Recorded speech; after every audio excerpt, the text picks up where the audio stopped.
So we want to say up front that it's going to be full spoilers. You know, most of our videos have full spoilers, but this one has a lot of major things that occur in it, and we're going to start talking about those things up front. So if you're not watching the show yet and you don't want to be spoiled, just know that spoilers. So Uncle George, great character, great arc, I thought, in this episode, and then I was shocked by the end. I did not think this character was going to leave us so quickly. I'm not 100% sure that he does. True. They showed Christina giving birth to that creature thing. They showed her, healing other people, and also the uncle or the other Braithwaite, the dad Braithwaite that got destroyed like Medusa. She, was there when he was Samuel. Stuff. Yeah, there you go. Medusa. But I think that just given what they've shown so far, and her even, they showed Letty. She didn't have any wounds or scars or anything, so I don't think that it's beyond the realm of him being okay. But as of right now, that was a rough scene. That was very well acted. Yeah, I'll say that much. If he's dead, I'm surprised because, like you said, I didn't expect him to leave. Not only did I not expect him to, die this soon on the show, I didn't really. I expected him to kind of be there for the duration of the show. He seems about as important as the nephew. Well, and I agree. Yeah. when they were showing, how important all his information was for, just traveling. Well, that they're going to travel again. They showed in the trailer for next week that they were somewhere else. The giant mansion that I thought was going to, last a couple episodes, the lodge. That didn't happen. So his information would have been very useful going forward. So that they, in the trailer, they show them basically getting ready to get lynched, and like there's a lot of awful stuff getting ready to happen. And Uncle George's information would have came quite in handy. Yeah, so you think that's what the show is going to be about from here on out? This family traveling and trying to put together the travel guide and everything. And I sort of know a little bit of that answer, and I'll say what I in a second. But before we do that, welcome to PulpMythos. I'm Brian here with Larry and Spencer. Howdy. And we're going to be discussing the rest of this episode, episode 2 of Lovecraft Country, season 1. And if you have not hit that subscribe button, please do so. We have a lot of content on the channel. We got the Kurt Russell-a-thon rocking and rolling. We got Escape from New York that just went up a couple days ago, so check that out. A lot of content coming to the channel. Hit that thumbs up button. That always helps. And please leave a comment down below. So yeah, this isn't a major spoiler. That's the reason I'm going to say it. As we know, a lot of reviewers have already been given the first 5 episodes. And basically, what I've heard is that Montrose, the father, has stuff, books, things, so that he brought with him. And those items are going to, I guess, be used going forward. So there's still more mysteries to be had, and he knows more than he's saying, basically. So definitely the Gravity Falls vibe. He's bringing more books. Completely. Yeah. I said in the last episode that the first episode had a Gravity Falls feel to it. And yeah, when I read that, it appears that, that's exactly. Well, that kind of begs the question, when did he encounter all these supernatural things? Was it just when he met his son's mother, or was it something he knew about before all this? Because he seems to, he was aware of all this for a while, it seems, but the uncle had no idea. The son had no idea.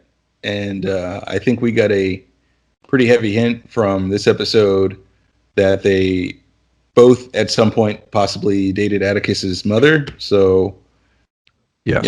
There's some point in his life where I don't know where he traveled or just gained information from her personally. I think it most definitely came from the mother, because when they had that meeting, when they were sitting down and Atticus stood up and commanded all that respect from everybody and dismissed everybody from the room, I think if it was Uncle George, he could have commanded them to do that, but he didn't do that. Atticus did. So I think that it runs through the mother's side, not through the father's. Oh yeah, absolutely. But I'm just saying, if the father is the one that has knew to take these books and things and knew that there was something there, that if he's the one that has this information that's going to act as sort of, I guess, a MacGuffin for the rest of the season, when did he gain knowledge of all this? Did his wife tell him, or is this from his own travels or adventures? Well, yeah, I think it's cool too because they haven't really. I mean, they've mentioned the mom several times, but we have still zero information about her.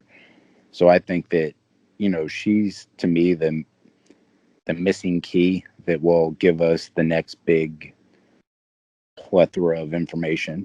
But like you said, I think that whether they discovered it with the mom or whether or not she gave them the information before she passed or went missing or hiding or whatever, I think that they're trying to carry on her legacy, maybe trying to learn how to stop all this.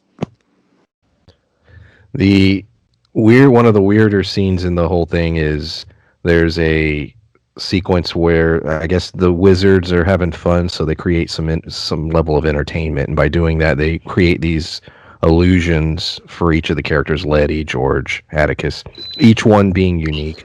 Atticus battling I don't know if it was a flashback from the war, him fighting a soldier. It was the girl he heard on the phone. See, that was what was weird about the whole thing. Yeah, is that we keep getting these nods to what happened in Korea, but not the full picture yet. And then Letty's was sort of mirroring the image she saw in the painting with the snake and Adam and Eve, and then George being with the love of his life, essentially, but being the one person realizing that it was all fake and able to sort of control the vision and step away from it.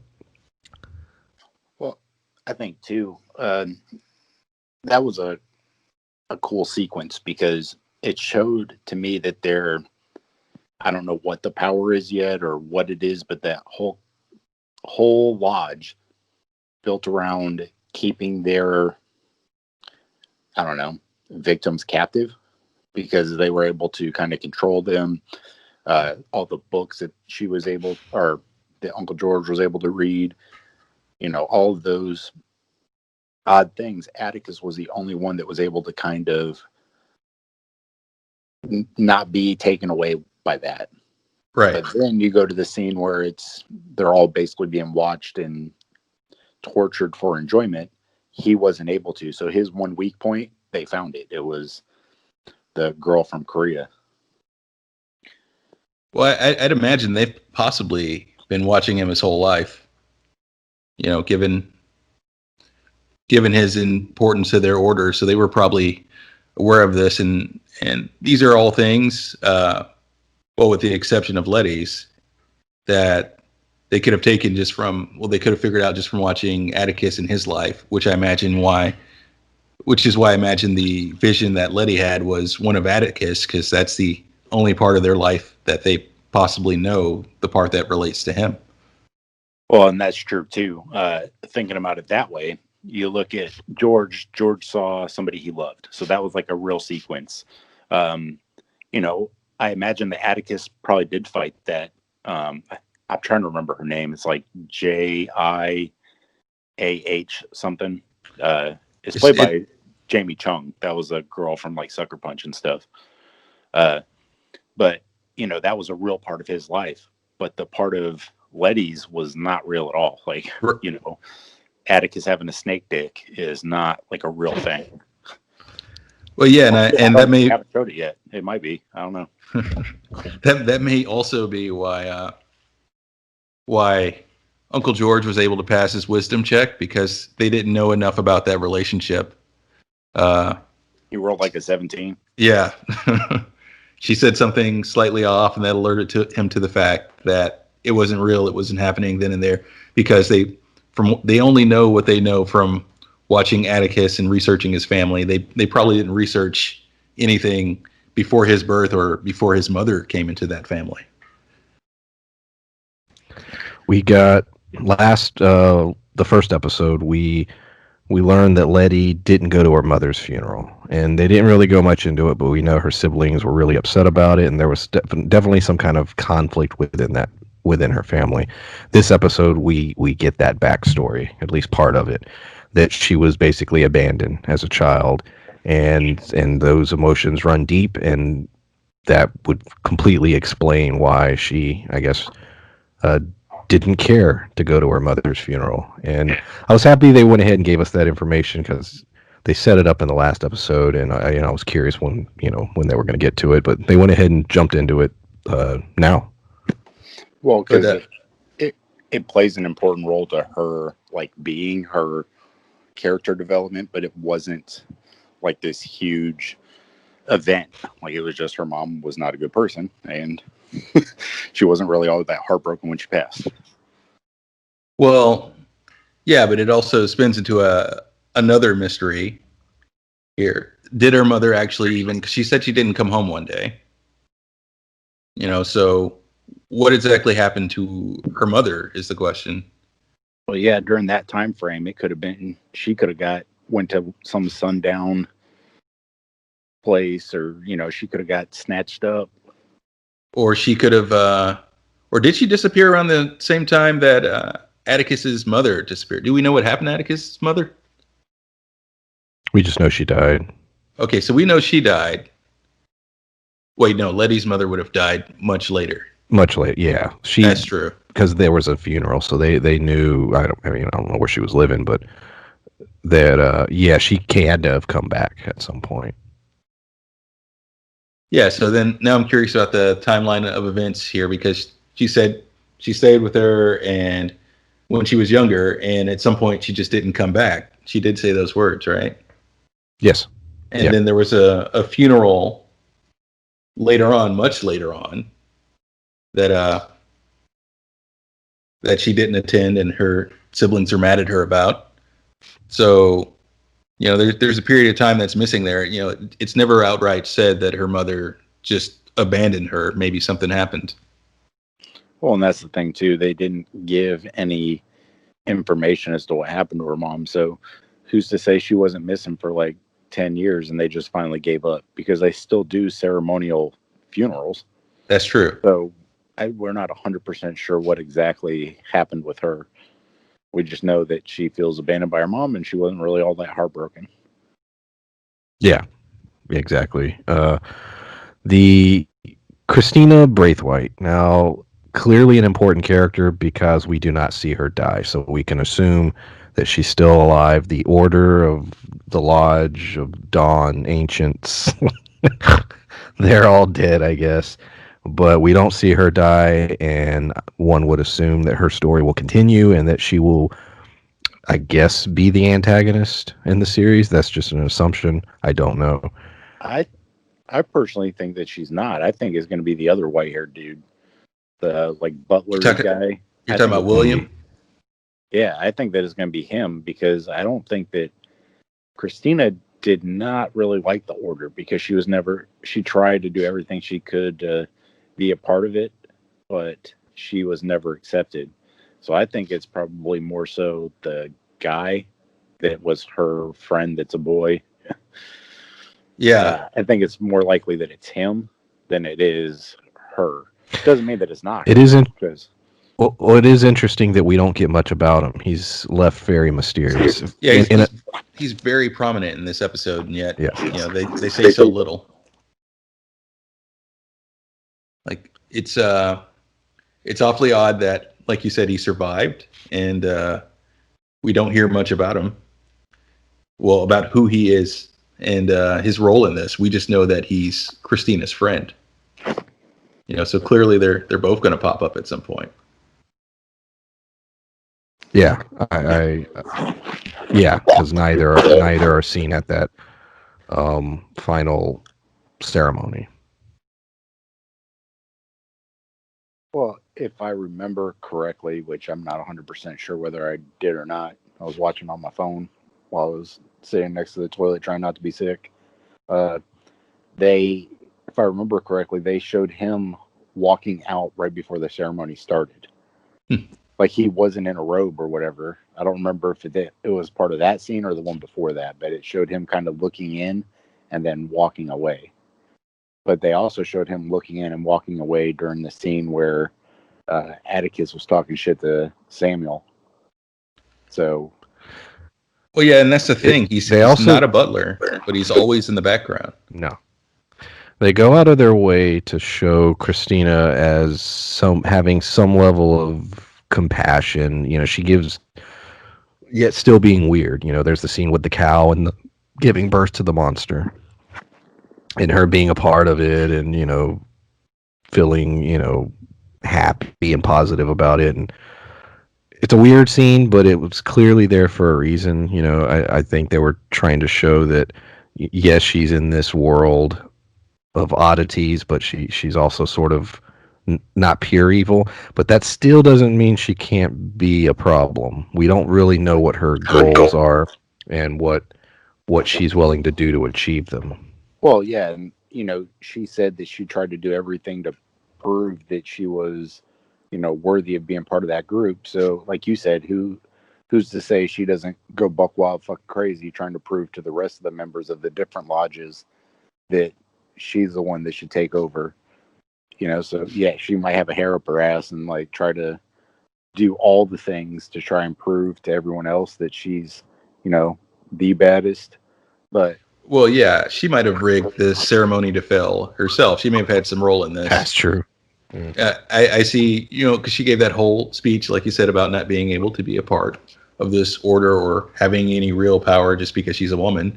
And she may have seen the best way to get what she feels is her birthright, but to be destroying the entire order.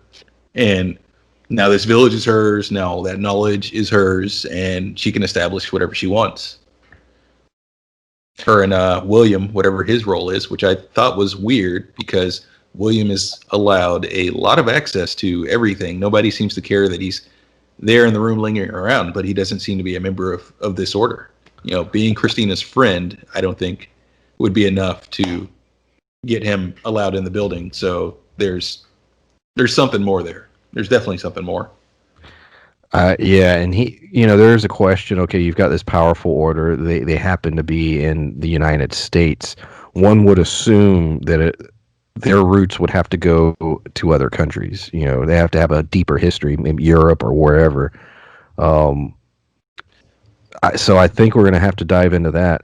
And so maybe he's part of another crew somewhere else, that's just sort of visiting this group, seeing what they're up to. Maybe there's some kind of international system. Yeah, he might be part of the Canadian. Maybe. I mean, they're pretty far north in this, aren't they? They're up by in Massachusetts. It's pretty close to Canada, so might be.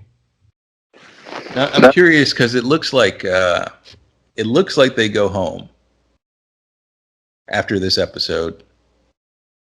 I'm curious, how many episodes do you think are going to be in the hometown that they have, or in that surrounding area, or is that where we're at from here on out, or do you think we're going to go back to traveling? There's 8 episodes. I have no idea, man. I was, based on the reviews I read and watched, because like I said, the first 5 episodes were given to some outlets. The next 3 episodes, according to them, are all very standalone stories. Like it's almost a monster of the week type storyline. So I don't know. Yeah. Well, if you look at like the Mandalorian, that's what it felt like too during the middle part of it, and then the end, it all tied in. So I think that even if they're monster of the week style episodes, I think that there's still going to be a tie-in. I don't know which episode, because obviously they don't have all of them, but even Gravity Falls played like that. Yeah, everything was a standalone episode, but there's an overarching story. But I looked at IMDb, and it showed that everybody was in 8 episodes, all the main people, but there's a 10-episode season. So I'm not sure I think the IMDb is not necessarily lying, but they're trying to keep some information under wraps. HBO is.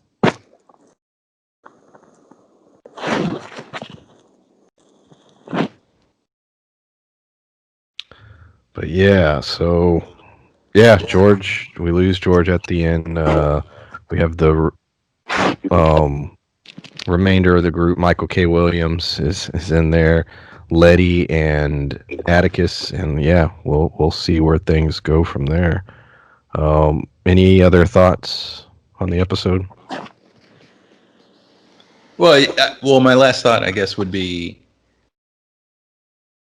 I just don't understand how a lot of critics thought that these two episodes, because this is a thing we heard before we even saw episode one, that the first two episodes feel very self-contained and that you could end it at the end of episode two. I don't see how you could do that. Like we were saying before we started recording, this seems more like a prologue than anything. Yeah, holy shit. Could you imagine with all the questions we have now if it ended, at the car? Yeah, if they just ended right there and that's considered a movie. Wouldn't be a very good movie. There's too many questions left unanswered. I don't understand how anyone thought that they could just end there. We don't even know how the ending happened. I heard that from multiple outlets. Yeah, like that was the thing going into it. Like I say, it was more than one outlet. It was like, yeah, first two episodes, it basically feels like it wraps up the story, and then the next three are standalones. And I don't know, maybe they were just referring to the fact that you establish the villain in Samuel, and then you kill him, and you defeat the lodge, and the house crumbles. The house crumbles, yeah. Yeah, but to me, that just raised more questions right after that. So yeah, it happened. But then even without the preview, I was just like, wait a second. What happened to Draco Malfoy and what happened to Christina? And then what happened to, George? What's the ramifications of that? So I had so many more questions at the end of that. I do not agree with any of those people who said that. I think, I'm pretty sure we all know it's not going to happen, but I think an interesting episode 3 would have been them trying to escape that village. Because the mansion's crumbled, and yeah, the rich folks with the magic and everything, they're dead or turned to stone or what have you, but, that village, they seem to very much be a part of this in some big way. They're a part of... I guess that culture, that religion, somehow they birth eldritch beings from cows, and that's just normal to them. I'm just saying they wouldn't just let them walk out of there. No, but then again, they have the car now. Imagine a giant building crumbling wouldn't be very quiet, no matter how close or far away they were. Yeah. I think some of it may have also had to do with, and this is just me speculating, because like I said, I saw this on and I'm talking sites that I like, people who I agree with a lot of the time. They watched all 5 in one sitting, probably, in some cases, and maybe in the context of watching the 5, depending on how much the lodge elements tie to the next 3, maybe they just felt it was a contained story, and then, like I said, you have the next 3. I have no idea. I suppose so. I guess with the lodge destroyed, they could probably cross that bridge just fine. There's probably no longer a barrier or anything, even though they were probably really careful going about that. But I do have one complaint about this episode, and I think it was a complaint I had about last episode as well. Anytime they knock someone out with a shovel or something, or someone is attacked by a monster and they falls, they never pick up the gun. You know what I'm saying? The sheriff had a shotgun and they just left it there, and they got in the car and no one thought to pick up the shotgun. Well, I think this episode that was a bigger issue, but I think in the previous episode, he was shooting the shit out of those things and it did nothing. Like, it did absolutely nothing shooting those monster things. Light is what hurt them. Well, yeah. His defense but in that episode, but this one, I don't know that there's a reasonable excuse not to grab a shotgun. well, even in the first episode, they still had the police officers to deal with who were, monsters in their own right in that episode. Because even if you do get rid of the vampires or whatever those things were, it was still very clear that those police officers were going to do what they were going to do. Yes. So I'm just saying this can't be a reoccurring thing where we're running from somebody in an episode. They run away, they knock the person out, or the person trips, drops a gun, and they just leave the gun alone. I don't know. It just bothers me. Maybe they're scared of guns. I was but Atticus has a pistol. That's true. Yeah, he does. I guess he still has it on him. I don't know. We didn't see it this episode. Well, I guess not for this episode. They probably took it. Yeah. Well, all right. I guess that's about it. We will see y'all next week. Bye. Bye.